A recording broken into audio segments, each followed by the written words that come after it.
Suaranya jelas nggak, Pak? Oke, Halo. Oke, ya, aduh. kedengaran Bentar, Ibu Pak. suara aku? Sekedar, Suara oke, saya? oke. Sip, sip, sip, sip. Bentar, Aduh, bentar. mohon Kita. maaf, mohon maaf sekali Oh, Bu Leni dan teman-teman KB Valburi mm-mm, Semarang. mm-mm. Tadi pas apa namanya masih ketemu klien ya, Pak Bias ya? Iya, mohon maaf. Aduh, ini Oh, aja akhirnya agak bisa dapat. kurang pas nih lokasinya, tapi nggak apa-apa. Eh, Oh, udah, udah udah oke melipir kok ya, ini, Pak? udah siap. Sudah Suara siap, saya Ibu. juga, suara saya juga jelas ya, Pak Bias ya? Jelas, jelas kedengaran Ibu, kedengaran jelas Oke. dan mudah-mudahan koneksinya bagus. Kalau Bu Leni sih nggak putus-putus di saya, tapi mudah-mudahan saya Iya, juga nggak putus-putus iya, atau burem-burem di sana ya. iya. Oke, kita mulai aja. Selamat sore, Sobat Gebi.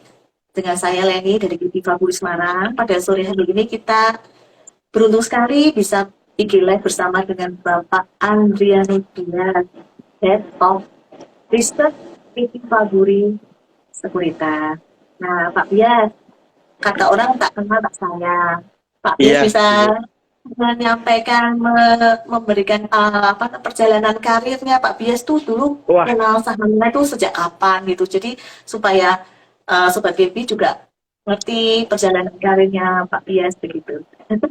baik, baik. Terima kasih pertama-tama Bu Leni sudah diundang ke IG Live teman-teman dari KB Semarang. Salam kenal, nama saya Adrianus Bias, biasa dipanggil Bias.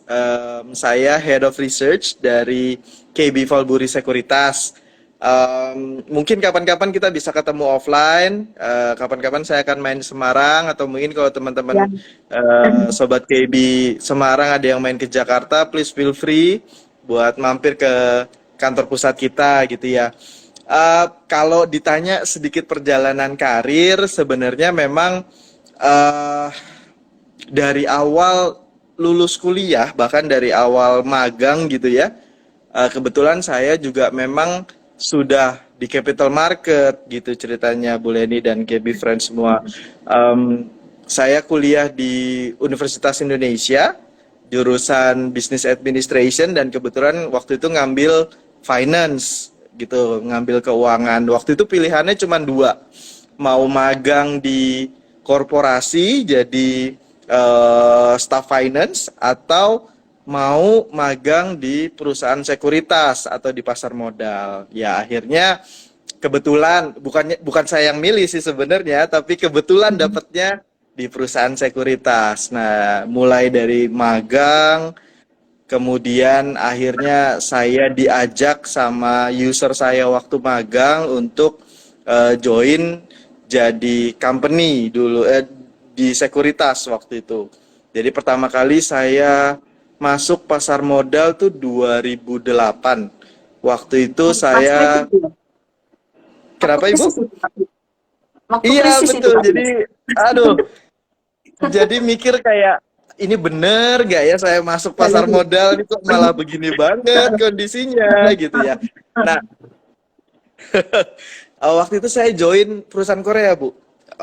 Saya join di e-trading securities waktu itu. Oh, Gitu. Oh iya. Terus ya berjalannya waktu, saya pindah ke beberapa sekuritas dari sejak 2008, tapi karir saya lumayan lama saya di Samuel Sekuritas. Di Samuel Sekuritas saya hampir sekitar 5 tahun. Kemudian saya di UOB Kay Hian hampir sekitar 3 tahun. Kemudian terakhir sebelum saya join dengan KB Valburi, saya 3 tahun di Sukor Sekuritas sebagai Head of Research. Dan perjalanannya memang selalu di Research Division. Jadi saya selalu jadi analis. Gak tahu kalau banyak orang yang bilang emang nggak bosen ya ya, tapi ya entah gimana, I have a passion buat research division gitu ya, buat kerjaan research analyst di market karena memang walaupun mungkin kadang coverage sektornya itu-itu aja, saya biasanya SOE related, infrastructure sama mining, tapi karena memang ceritanya selalu berevolusi dari sektor tersebut, dari emiten-emiten tersebut, jadinya ya dibilang bosen juga nggak bosen juga sih gitu. Jadi ya itulah kurang lebih perjalanannya mulai dari karyawan magang, mulai dari junior analis, kemudian senior analis sampai akhirnya sekarang jadi head of research gitu Ibu kurang lebih. Semoga nggak bosen nih ceritanya nih Ibu ya. Pengalamannya lengkap ya Pak dari tahun 2008 sampai sekarang. Memang jadi ini Ya, pengalaman kurang lebih buat kayak sobat gitu. Devi semua bahwa berkarir di pasar modal asal kita itu ada passion dan juga kita tekun gitu ya Pak ya. Akhirnya juga Betul. bisa mendapatkan profesi yang diinginkan gitu ya. Oke Pak, Ya, kita langsung aja ya. Sebelumnya kita disclaimer on dulu betul. bahwa perbincangan ini hanya apa bukan rekomendasi beli dan jual begitu ya. Pak Bian, di awal November ini itu kan suku bunga The Fed itu kan naik terus ya Pak Bias ya. Kalau Ah, dulu di awal tahun itu cuma 0,5, kalau sekarang kok sudah menjadi 4%. Nah, menurut Pak Bias itu targetnya jadi The Fed itu sampai berapa persen Pak levelnya untuk oke. kenaikan ini? Terus untuk tahun ini kan berarti masih ada sisa satu di bulan Desember, mungkin pertengahan kelihatannya ya Pak ya untuk rapat The Fed-nya itu apakah masih 0,75 lagi atau mungkin sudah smooth karena kan data retail dan juga data inflasi kita data inflasi US juga sudah lebih baik ya Pak ya dari kemarin-kemarin. Menurut Pak Bias bagaimana Pak Bias? Iya. Apakah kita mesti Jadi memang alasan utama kenaikan suku bunga The Fed kita harus tahu dulu latar belakangnya adalah tekanan inflasi ya, Ibu dan KB Friends semuanya. Inflasi ini disebabkan oleh selain karena ada pemulihan ekonomi yang begitu hebat pasca pandemi, ada juga masalah supply. Kita tahu ada perang Rusia Ukraina membuat supply beberapa komoditas utama, terutama energi itu mengalami kendala. Dan itu kita menyebutnya supply eh, apa namanya inflasi? inflation cost push ya, jadi karena supply gitu. Nah ini ngebuat harus direspon karena mandate-nya bank sentral itu adalah menjaga inflasi pada dasarnya. Tapi kalau menurut saya salah satu mandate lain dari the Fed atau bank global lainnya adalah yang lebih praktikal adalah menjaga tingkat suku bunga supaya nggak terlalu tinggi, karena kalau inflasi naik tuh otomatis suku bunga akan naik, suku bunga real biasanya. Dan itu terlihat dari yield obligasi dari negara tersebut. Nah, kita tahu yield obligasi itu semakin tinggi berarti beban fiskal negara tersebut akan semakin besar. Nah, ini yang harus dikendalikan oleh bank sentral, khususnya the Fed, salah satu mandate utamanya. Nah, jadi kalau kita tahu bahwa trigger utamanya dari kenaikan suku bunga adalah inflasi, sebenarnya kita juga bisa tahu kapan atau variabel apa yang akan ngebuat mereka, let's say, balik badan. Atau sekarang mungkin lagi tren di market adalah pivotal monetary stances. Jadi yang tadinya sangat hawkish, sangat agresif naikin suku bunga, menjadi lebih tidak agresif naikin suku bunga atau bahkan mulai melonggarkan kebijakan moneternya.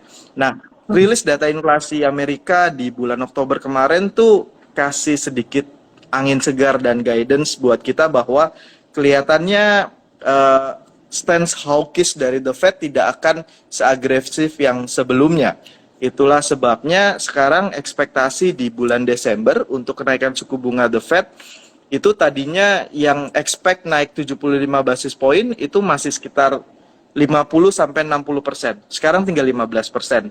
Dan sudah menjadi ekspektasi konsensus bahwa di bulan Desember nanti akan cuma naik 50%, 50 basis point. Jadi ini juga merubah ekspektasi suku bunga terminal atau suku bunga maksimal dari The Fed, dari yang tadinya banyak orang mikir akan sampai di atas 5%, tapi udah mulai banyak yang expect di bawah 5%. Ini adalah progres awal ya, langkah awal di mana biasanya setelah kayak begini mulai akan ada pemikiran dovish atau pemikiran stimulus atau pemikiran untuk nurunin suku bunga. Tapi balik lagi kita harus liatin terus data inflasi. Artinya kalau misalnya tiba-tiba Kayak kemarin nih waktu ada G20 di Bali, tiba-tiba ada rudal meledak di Polandia, dan Mhm. ternyata itu memicu agresi militer misalnya.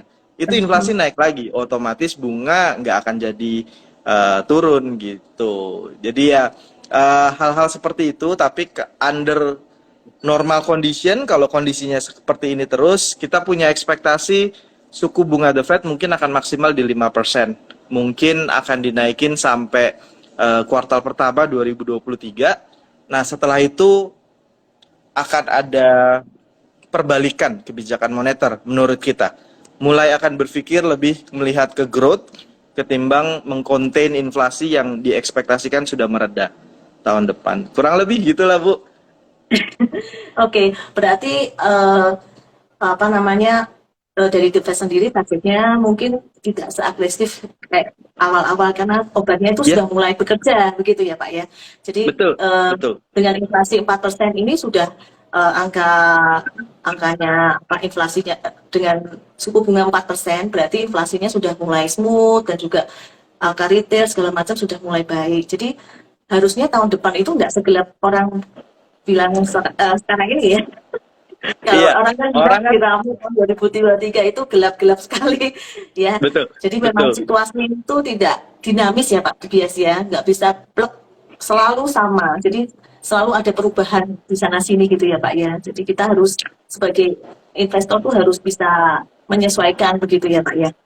Oke Pak, Iya. Pak Bias. Paling Oh, gampang sih Ibu buat dapat update itu dengerin aja IG Live atau market update dari KB oke. Valburi biar dapat gambaran kira-kira masih sama atau harus mulai balik badan atau Iya, kayak gimana gitu iya, Ibu. karena jadi jadi investor tuh juga harus update dengan perkembangan eh, tidak hanya perkembangan emitennya, juga harus perkembangan globalnya seperti apa, ya kan Pak ya. Oke Pak, Betul. kalau kalau suku bunga BI ini kemarin kan juga menaikkan 0,5% jadi 5,25%. Nah, kita nih orang awam Pak, jadi kita coba saya mau tanya itu apakah dengan BI menaikkan 5,25% itu, apakah itu otomatis suku bunga kredit, deposito itu secara liarnya tuh bank-bank itu pada naikin apa enggak ya Pak ya? Iya, biasanya rule of thumb-nya menurut data historis efek translasinya itu akan sekitar 3 sampai 6 bulan dari sejak pertama kali ada kenaikan suku bunga, Ibu dan KB Friends semua. Jadi mungkin kalau kita tahu BI udah naikin suku bunga dari Agustus, berarti kurang lebih ya bulan-bulan ini atau bulan-bulan depan itu udah mulai ada pergerakan kenaikan suku bunga, walaupun tidak sebesar eh, kenaikan di BI rate gitu ya. Kita baca mungkin di koran hari ini udah mulai ada artikel yang menuliskan suku bunga deposito sudah mulai naik gitu. Padahal kalau menurut kami dan dari eh, obrolan kita dengan beberapa bank gitu ya, sebenarnya yang naik tuh counter rate gitu, dan counter rate itu sebenarnya nggak terlalu banyak sebenarnya. Justru malah special rate yang diberikan ke depositor besar itu sebenarnya belum terlalu banyak naik gitu, karena mereka masih wait and see apakah benar harus naik seagresif itu atau tidak. Nah, di sisi lain kalau suku bunga kredit biasanya yang floating akan langsung naik. Jadi kan suku bunga kredit kan ada yang fixed rate, ada yang floating rate gitu. Yang floating rate biasanya udah naik. Nah, yang fixed rate ini juga sebenarnya perbankan masih wait and see juga gitu. Memang akan seberapa cepat sih kenaikannya, seberapa besar. Kedua, apakah nanti setelah naik terus akan turun lagi? Nah, ketimbang mereka memfaktorkan naik turun kayak begini, mereka mikir daripada saya kehilangan competitive edge atau mungkin kreditnya jadi melambat, ya udah saya naikinnya nggak segede kenaikannya aja gitu. Toh nanti juga bakalan turun gitu. Nah, itu ekspektasi dari perbankan sekarang. Eh, tapi sedikit banyak memang pasti ada adjustment. Selain itu juga bagaimana dampaknya terhadap performance dari sektor perbankan. Sejarah menyatakan memperlihatkan bahwa setiap kali kenaikan suku bunga, kok ya perbankan kita malah semakin untung ya gitu. Jadi net interest marginnya malah makin lebar. Ini sebenarnya bisa dilihat dari kalau misalnya porsi deposito yang ada sekarang terhadap total funding dari bank, dari total dana masyarakat yang ada di bank, itu sekarang udah cuman sekitar 50 sampai 55%. Jadi setengahnya adalah dana-dana yang sebenarnya nggak sensitif sama suku bunga, jadi bisa aja nggak dinaikin. Jadi modal cost of fund-nya itu nggak terlalu naik, sementara di sisi kredit perbankan bisa aja naikin lumayan banyak gitu. Jadi net interest margin-nya atau selisih bunga kredit dan bunga deposito, bunga cost of fund mereka jadi lebih gede gitu. Jadi ya selama tidak kenaikan suku bunga kredit tidak membuat pertumbuhan kredit menurun gitu ya, saya pikir mungkin dampaknya malah akan relatif positif ke perbankan. Iya. Gitu. Jadi kalau misalnya perbankan sendiri, apa namanya, malah dengan adanya kenaikan bunga, dia kreditnya bisa naikin kalau apa namanya, sementara mungkin tabungannya nggak dinaik-naikin ya Pak. Jadi Nggak dinaikin, minimnya jadi lebih betul. lebar. Iya, iya, iya Pak. Oke. Tapi berarti bicara tentang untuk apa namanya suku bunga ini berarti untuk tahun ini sih pasti aman ya Pak. Mungkin untuk uh, uh, pertumbuhan ekonomi kita Pak. Maksudnya ada kan kemarin itu juga agak naik toh Pak.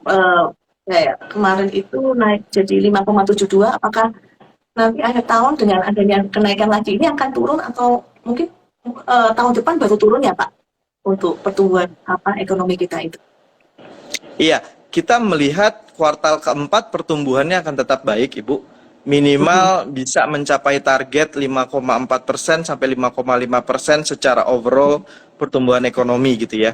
Tahun depan, jadi gini, memang pertumbuhan kita di 2022 ini luar biasa besar karena di Oh gitu. 2021 pertumbuhan ekonomi kita rendah gitu. Oh, oh. Nah, dengan pertumbuhan yang cukup tinggi di 2022 ini jadi ada efek high base. Jadi kalau ngelihat dibandingin dengan tahun sebelumnya 2023 nanti akan kelihatan melambat sedikit karena memang kita udah tumbuh kenceng banget di 2022 gitu. Tapi saya pikir masih akan optimum pertumbuhannya. Kita nggak akan resesi, nggak kayak yang di YouTube itulah. Bukan kita yang resesi, ya di luar sana yang resesi. Indonesia mah nggak bakal resesi kalau menurut saya. Nah, paling hanya pertumbuhannya melambat. Ekspektasi kita di kisaran 4%, 4,2%. Buat Indonesia, pertumbuhan 4,2% tuh masih oke sebenarnya. Termasuk juga buat emiten-emiten yang ada di bursa kita dengan pertumbuhan ekonomi 4% sebenarnya masih oke, Bu. Jadi menurut saya ketakutan akan adanya resesi di 2023 nggak perlu sih kalau menurut saya ya. Jadi kalau melihat dari perkembangan sekarang itu arahnya sudah lebih baik. Cuman memang kita harus aware dengan situasi politik terutama mungkin kayak perang atau perkembangan Betul. seperti itu yang di luar ekspektasi kita gitu ya Pak. Kalau misalnya perkembangan mengenai makro, mengenai itu sudah lebih baik lah daripada yang kemarin-kemarin begitu ya Pak Bias ya. Iya. Pak Paling Bias, nanti ada Bapak. perputaran siklus aja, Ibu, sektoral. Jadi Iya. kalau 2022 kita didorong oleh komoditas gitu ya, didorong oleh perbankan. Mungkin di tahun depan perbankan juga masih jadi sumber growth, tapi mungkin akan mulai bergeser ke yang consumer base, yang domestic base gitu ya, kayak telco, consumer, retail. Ya mungkin construction juga karena menjelang tahun-tahun pemilu gitu ya. Mungkin Oh, growth-nya akan pindah ke sana. Sementara harga iya. komoditas karena kita expect akan mengalami normalisasi, mungkin growth-nya nggak akan setinggi 2022.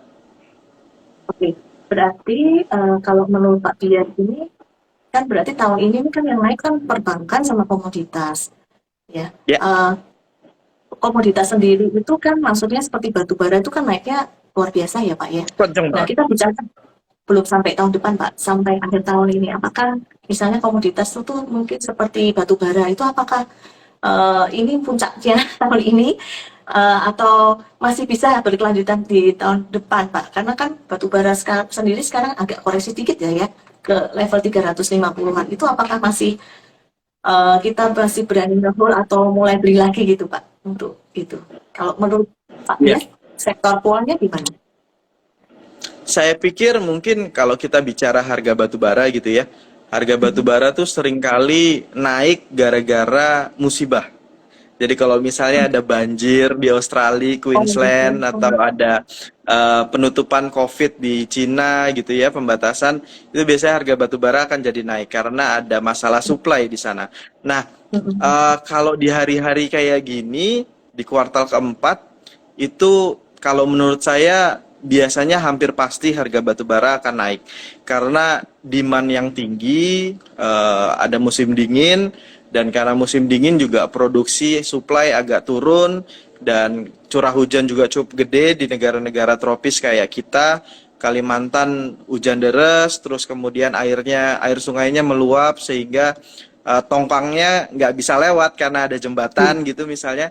Itu memperlihatkan biasanya kondisinya selalu defisit di kuartal keempat dan biasanya akan berlangsung sampai bulan Januari Februari. Nah, jadi menurut saya harga batu bara kelihatannya masih akan tetap tinggi minimal sampai bulan Januari Februari sebelum akhirnya kembali normalize. Apakah akan balik ke 80 atau di bawah 100? Menurut saya enggak.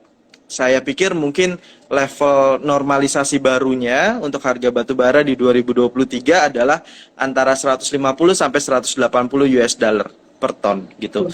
Belum akan balik lagi ke kondisi awal karena memang saya pikir kondisi geopolitiknya masih belum benar-benar settle di 2023. Jadi masih ada chance untuk harga batu bara tetap tinggi berada di atas 150 US dollar per ton gitu ya. Berarti memang batu bara itu lebih ke masalah supply ya Pak ya, supply dan demand ya Pak ya. Iya, iya, Mhm. gitu. Pak, kalau misalnya nikel Pak, nikel ini kan kemarin tuh ada berita kalau Cina itu akan melonggarkan COVID policy-nya, terus juga, tapi ini segi positifnya, segi negatifnya WTO itu kita kalah katanya mengenai nikel itu. Gimana Pak prospek saham nikel Pak? Menurut Pak Biar? Iya, eh, untuk masalah eh, demand, saya pikir memang dengan Cina pertumbuhan ekonominya semakin baik karena ada pelonggaran kebijakan COVID dan juga manufacturingnya juga kembali bergerak. Demand untuk nikel khususnya untuk yang stainless steel saya pikir masih akan sangat baik ya di 2023. Ini kita belum memfaktorkan tambahan demand dari electric vehicle, dari baterai ya. Nah, mungkin itu baru akan kelihatan 2025, baru akan kelihatan benar-benar. Tapi investmentnya mulai sudah dilakukan dari sejak sekarang. Kalau masalah WTO Indonesia, saya pikir mungkin tidak akan terlalu banyak berdampak ke kita karena kebijakan yang diambil oleh Indonesia untuk membatasi ekspor zaman dulu tuh udah structural dan sudah membuat ada perubahan di industri nikel di Asia atau di dunia gitu ya. Kita tidak lagi yang dilakukan adalah Cina sudah mulai berinvestasi mendirikan smelter di Indonesia gitu dan itu bukan sesuatu yang bisa dibalikin atau di cancel ketika akhirnya kita kalah di WTO. Mungkin memang uh, sanksinya atau mungkin dampaknya adalah kita harus merelakan kita mengekspor sebagian biji nikel kita keluar. Tapi tetap karena memang konsumsi domestik yang luar biasa besar karena smelternya udah dibangun di Morowali, di Weda Bay, di Indonesia gitu ya. Jadi memang ya bukannya nggak mungkin juga kita akhirnya nggak ekspor nikel mentah gitu karena memang di domestik udah ada off takernya, udah ada buyernya gitu. Jadi dampak dari kebijakan itu saya pikir mungkin nggak akan terlalu signifikan merubah structural yang sekarang udah ada gitu ya dan Indonesia tetap akan menjadi sentral produsen untuk bahan setengah jadi dari produk turunan nikel kalau menurut saya ke depannya. Mhm. Jadi kalau misalnya menurut Pak Biar sendiri itu sektor nikel tuh masih oke juga ya Pak ya untuk Buat tapi Indonesia agak masih panjang ya oke. Pak ya? Tapi agak panjang ya Pak? Karena kan mungkin harus nunggu yang baterai baterai apa pabrik baterainya itu ya Pak ya? Oh, Iya. oke. Eh, kalau dari kinerja sebenarnya kalau kita mau ulik lebih dalam lagi, kinerja emiten nikel kita tuh terganggu karena kenaikan harga energi sebenarnya. Karena harga batu Oke, bara itu juga oke, gitu. Karena oke. mereka pakai listrik, kebanyakan listriknya dari PLTU. Mhm. PLTU-nya cost-nya raw materialnya adalah batu bara atau Mhm. kadang untuk mining cost itu Mhm. pakai diesel, solar gitu ya dan harga minyak lagi Mhm. tinggi gitu. Jadi Mhm. kalau misalnya saya sih ngelihat nanti ketika harga komoditas mengalami normalisasi, harga komoditas energi yang kelihatannya akan mengalami penurunan lebih besar ketimbang harga komoditas yang manufacturing kayak metal kayak nikel ini sih gitu. Oh, wah, jadi baru tahu nih Pak, kalau misalnya ternyata industri nikel itu ternyata bahan bakunya dari minyak ya Pak ya, dari oil ataupun batu bara. Eh, jadi nanti kalau misalnya ekonominya mulai recovery itu berarti tidak hanya pabrik-pabrik itu lebih, maksudnya lebih membutuhkan nikel juga, mestinya kalau nikelnya juga apa, harga minyaknya atau batu baranya turun juga menguntungkan sektor nikel ya Pak ya. Kalau sahamnya Betul menurut Ibu. Pak Tius apa itu Pak Tius? Ada Harum, Inco, Antam itu lebih prefer Hmm. yang mana Pak Tius? Kalau saya sebenarnya suka yang pasti-pasti aja. Jadi dulu kita selalu ngefans sama Inco gitu ya, karena Iya. ini company termasuk yang paling efisien biaya produksinya, cost-nya, dan di sisi lain juga mereka udah ada off-taker buyer gitu ya, jadi nggak perlu pusing-pusing memasarkan produknya. Nah, tapi Inco kemudian dicap sebagai emiten nikel yang rada males karena nggak mau ekspansi. Nah, Oh, ini berubah beberapa waktu lalu ketika mereka akhirnya udah joint venture sama Cina untuk membangun smelter baru HPAL. Ini potensinya luar biasa besar. Jadi kalau ditanya pilihan dari saham emiten nikel apa, saya mungkin milih Inco dan satu lagi Harum Energy. Harum Energy ini memang baru beralih dari batu bara ke nikel, tapi di sisi lain mereka bukan cuman invest di smelter nikelnya, tapi mereka juga punya tambang nikelnya. Jadi dengan ini exposure mereka ke nikel jadi cukup baik dan kalau dilihat dari sisi balance sheet itu dua-duanya punya balance sheet yang sama-sama kuat gitu dan lumayan generous bagi dividen terutama Inco ya. Jadi pilihan kita sih untuk metal mining itu Inco sama Harum ya. iya, iya Pak Tius. Pak Tias, kalau misalnya oilnya sendiri Pak Tias, menurut Pak Tias masih ada potensi naik lagi nggak? Di kemarin sekitar 85 kan ya. Bisa nggak sampai kayak kemarin lagi naik lagi sampai 100 atau bagaimana Pak Tias menurut prediksinya Pak Tias untuk oil? Iya, oil saya pikir sebenarnya di level harga sekarang aja produsen oil tuh sebenarnya udah untung dan sudah menikmati cash margin yang luar biasa besar gitu ya. Eh, di atas 70, 75 itu kenaikan harga minyak lebih banyak disebabkan oleh kondisi geopolitik bahkan sentimen gitu ya. Bukan dari dinamika supply dan demand-nya sendiri gitu. Jadi kalau kita berasumsi atau kita berekspektasi bahwa tensi geopolitik di 2023 akan membaik gitu ya, udah lagi nggak ada agresi militer, saya pikir mungkin harga minyak dunia nggak akan naik lagi di atas 100 dolar atau bahkan di atas 85 US dollar per barel. Mungkin akan mengalami normalisasi di kisaran 70 sampai 80 US dollar per barel gitu ya untuk Ibu untuk harga minyak dunia. Iya. Kelihatannya juga perangnya Rusia itu sudah nggak terlalu ramai lagi ya Pak ya kayak dulu ya. Ukrainanya. Udah Iya, nggak tahu itu masih perang atau enggak gitu. eh, perangan pasti ada penyebab dan ada niatnya ya Bu ya. Niatnya Rusia untuk melakukan agresi militer ke Ukraina sebenarnya udah tercapai. Artinya empat negara bagian di Ukraina yang berbatasan langsung dengan Rusia itu udah referendum kayak Timur Timur kita dulu dan sudah memilih untuk bergabung dengan Rusia. Jadi sebenarnya agendanya Rusia untuk melakukan agresi Sudah militer selesai. sudah selesai. Cuman tinggal noise-nya aja nih, tinggal Iya. tinggal apa? Tinggal kompor-kompornya aja nih yang Iya, iya. ini. Kalau dilihat sekarang juga Rusia udah agak lebih calm down Serius. gitu ya dari sisi agresi militer gitu ya. Menarik ya Pak mining ya Pak. Eh, Pak Bias, ini dengan adanya kita balik lagi dengan kenaikan suku bunga yang BI itu kan apa jadi untuk sektor teknologi itu Pak, gimana nih Pak perkembangannya? Apakah tahun ini menjadi tahun yang sudah paling bottom, mungkin tahun depan jadi lebih baik atau gimana ya Pak Bias untuk sektor teknologi? Apalagi kan kemarin berita misalnya kayak Goto itu PHK sampai 1.300 orang, terus juga Shopee, ada lagi juga uang guru. Apakah itu gara-gara suku bunga yang tinggi atau gimana ya? Maksudnya untuk sektor energi ini, terutama yang listing, apakah tahun ini sudah menjadi dasarnya? Mungkin kita bisa simpan-simpan untuk beli untuk jual tahun depan atau bagaimana Pak Bias? Iya. Jadi sektor teknologi itu sangat bergantung pada kondisi likuiditas ya. Likuiditas itu juga sangat bergantung sama kondisi suku bunga. Ketika kondisi suku bunga rendah, uang banyak, orang jadi bingung mau naruh duitnya di mana, ya akhirnya investasi ke sektor teknologi, ke startup.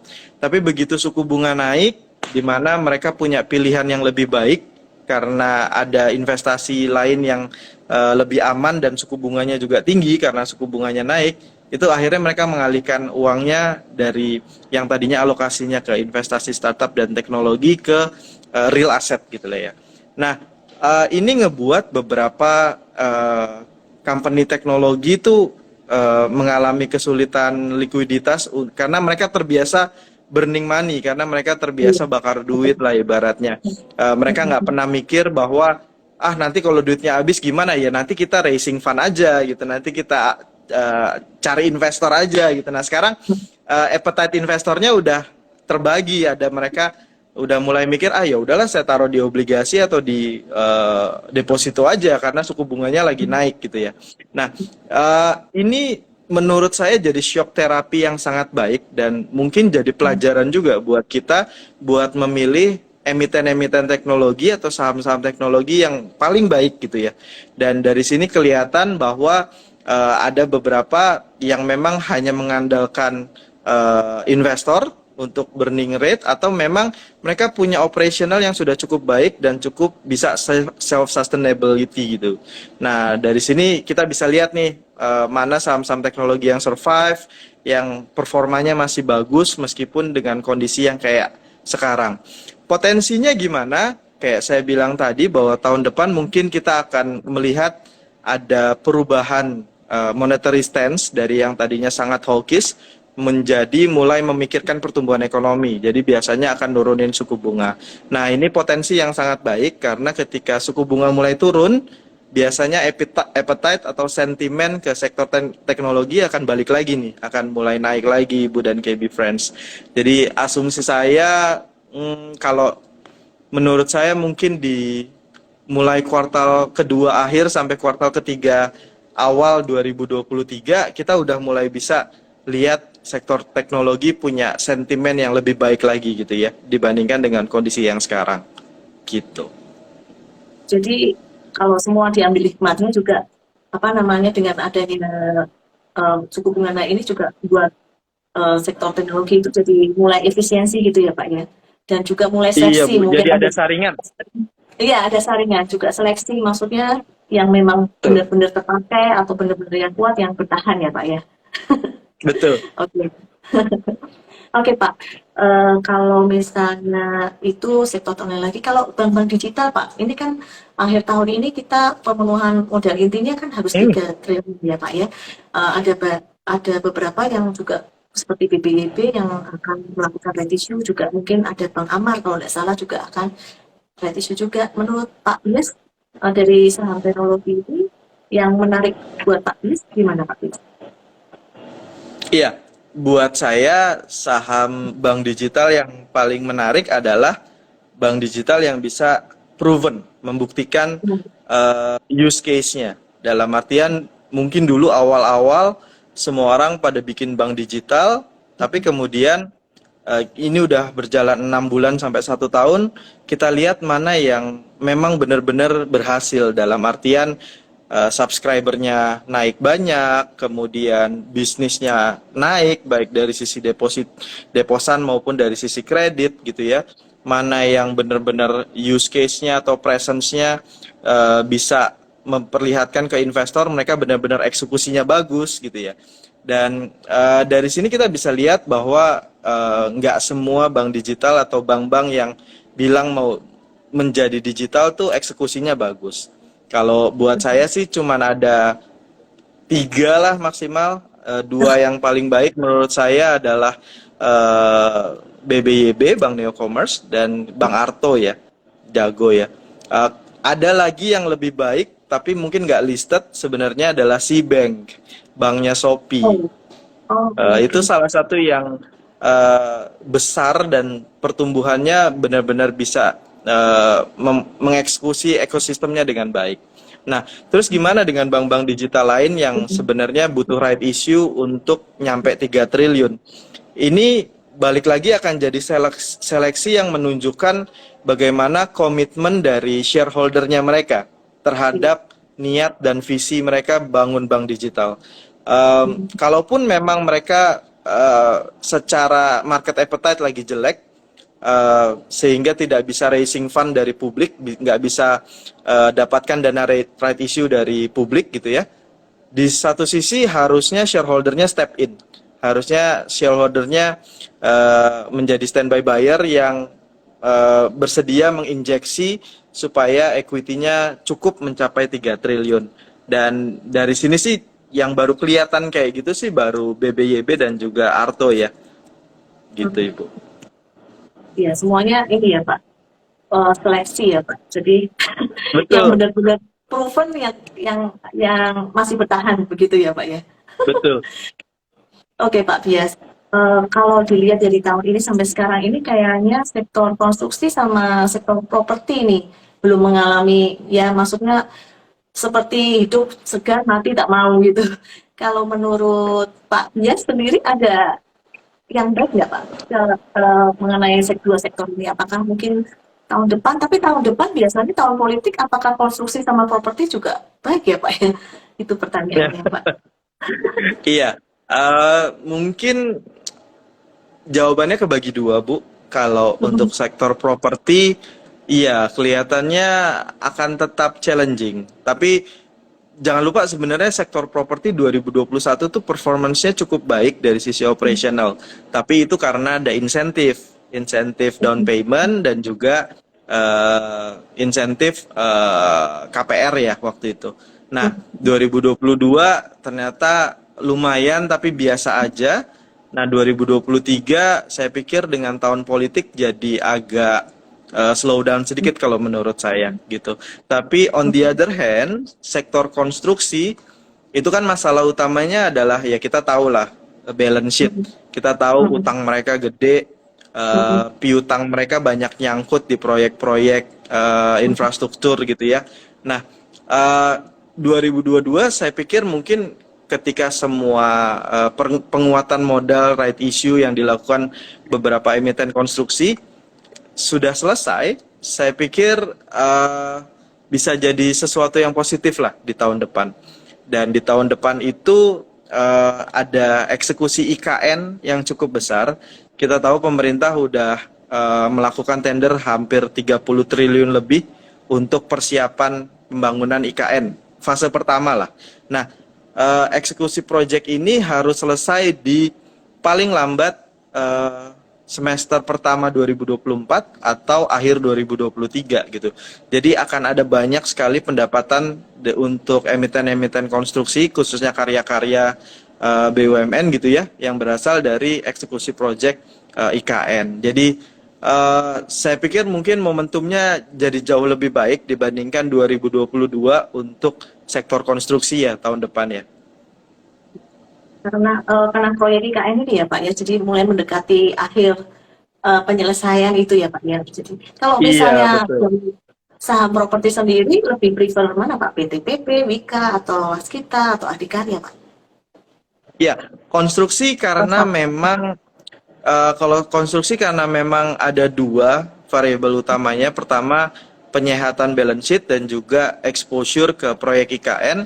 Saya pikir mungkin yang terlihat sangat baik adalah pertama Waskita, karena turnaround story di balance sheet-nya sudah sangat jalan gitu ya. Dan tahun depan udah bisa kembali fokus ke growth. Dan yang kedua mungkin yang udah terkoreksi cukup dalam adalah Adikarya ya. Apalagi setelah right issue-nya kemarin mereka punya balance sheet jadi lebih baik untuk tahun depan. Oke. Oh, betul juga Pak. Ya, kalau misalnya kayak PT-PT, Wika itu kan apa masih untung ya, tapi kayak Waskita, Adi itu sorry ya. Iya Jadi betul. PTPP sama Waskita sudah terkenal nggak punya masalah lah ibaratnya gitu. itu Jadi ya masalah uh, sorry udah itu nggak ada sebetulnya yang upside-nya, menentukan. upside story-nya Iya, iya, iya Pak. gitu. Oke. Pak Bias, saya mau tanya lagi Pak Bias, ini apa untuk kemarin yang G20 itu untuk saham-saham apa yang bisa apa mendapatkan dampak positif dari G20 Pak? Wah ya ini menarik. Jadi Mhm, G20 kemarin itu memang menghasilkan beberapa resolusi yang bisa ngasih lihat ke kita bisnis mindset ke depan dari global tuh kayak apa. Yang mhm, pertama adalah fokus ke healthcare. Kedua, mhm, fokus ke green economy gitu. mhm, Walaupun ya memang sponsornya adalah Amerika yang masih didominasi oleh Partai Demokrat dan Joe Biden gitu ya. Saya nggak tahu nanti kalau misalnya eh, pemimpin dari Amerika itu berubah balik ke Republik, mhm, apakah mereka masih berpikir tentang green economy atau enggak. Tapi resolusi dari G20 kemarin seperti itu. Ketiga, eh, lebih menguatkan masalah perdamaian dan penyelesaian konflik. Jadi komitmen ini menunjukkan bahwa nantinya di 2023 kayaknya tensi geopolitiknya nggak akan terlalu tinggi. Cina sama Amerika Serikat juga udah salam-salaman kemarin, jadi ya era baru lah gitu. Nah, buat emiten di Indonesia kelihatan jelas bahwa investasi ke green economy khususnya electric vehicle gitu ya, itu akan semakin besar di Indonesia. Walaupun memang omong-omongannya udah dari awal tahun, tapi seenggaknya pas G20 kemarin ada banyak tanda tangan MOU iya, dan kontrak gitu ya. Seenggaknya itu jadi one step closer buat iya, investasi green economy khususnya electric vehicle di Indonesia. Jadi beberapa nama kayak yang memang udah fokus ke green economy kayak misalnya Indika, Toba gitu ya. Itu mungkin akan diuntungkan dan produk turunannya ya balik lagi baterai dengan nikel gitu ya. Jadi ada Inco, ada Harum juga gitu. Ya saya pikir itu dan ada satu yang menarik sih ada eksekusi MRT ya. MRT iya. Jakarta dari yang jalur barat ke timur ya itu akan dibangun dan investornya baru bukan lagi Jepang. Jadi saya pikir eh, menarik untuk kita lihat nanti kontraktornya yang dapat siapa nih buat MRT Jakarta karena nilainya pasti akan lumayan besar itu. Oke, oke. Iya. Pak, ini ada tanya Pak. Mau tanya Bu, Oh ya, kenapa Adi Bangwas kita, kenapa nggak PT-PP? Tadi udah dijelaskan ya Pak Bias ya. Yang iya sorry itu ya Bu ya. betul betul. Mhm. Jadi Bu, kalau misalnya PT-PP, jika itu bersih apa tidak ada masalah. Jadi laporan keuangannya segala macam tuh stabil gitu. Tapi kalau seperti Iya Adi dan betul. kita itu kan mengalami kerugian, ada beban bunga, ada masalah di dalam hutangnya. Jadi kalau misalnya nanti kalau sudah beres semua, jadi harganya akan naik. Jadi semua itu akan naik, PTBP, Mas Wika, tetapi lipat naiknya persentasenya mungkin akan lebih besar yang sorry, begitu ya Pak ya? Begitu Betul, ya Pak Wika? betul itu, betul, betul. Kembali ke G20 berarti yang harus diperhatikan itu adalah yang eh, energi hijau ya Pak ya, termasuk di dalamnya Iya, nikel, energi apa kendaraan listrik dan juga yang tadi healthcare gitu ya. Oke. Terus Pak yang lagi hot nih, Piala Dunia ini yang sudah dimulai dari kemarin. Iya. iya. Eh, Pak Analis kita Dias, lah ada biasanya satu kalau yang lagi sedih Piala Bu Dunia, karena Argentina kalah Bu. oh dia belum apa-apa, masalahnya sama Jepang ya. Oh, sama Arab Saudi, Bu. Wah, ini luar biasa. iya, iya, iya. Mungkin ini ya, kan berada di Qatar, jadinya mungkin audiensnya, suasananya jadi kalah. Gimana? Gimana nih Pak? Iya, Bu. Biasanya 5 tahun sekali ya untuk Piala Dunia ini. Biasanya fenomena apa Pak yang biasa di bursa Pak kalau Piala Dunia selain sepi? Iya Pak ya. Iya, biasanya analis-analisnya kesiangan, Bu, masuk kantor, Bu, Oh karena iya. begadang. Oh, dia Tapi jadi enggak. menjelaskan Memang ya. tapi memang secara historis menunjukkan bahwa eh, trading value dan volume di capital market ketika ada event Piala Dunia seperti ini jadi relatif sepi ya. Apalagi kita tahu juga ini dilakukan ternyata di ujung tahun di mana Iya. biasanya ada beberapa fund managers atau asset management yang atau dana atau insurance company yang memang udah hampir selesai lah strategi-strategi investasi mereka gitu. Ibaratnya targetnya udah nyampe gitu. Biasanya akan jadi relatif sepi sih gitu. Dan biasanya di ujung tahun yang paling bikin rame itu adalah either pertumbuhan ekonomi yang kencang karena belanja pemerintah atau karena window dressing.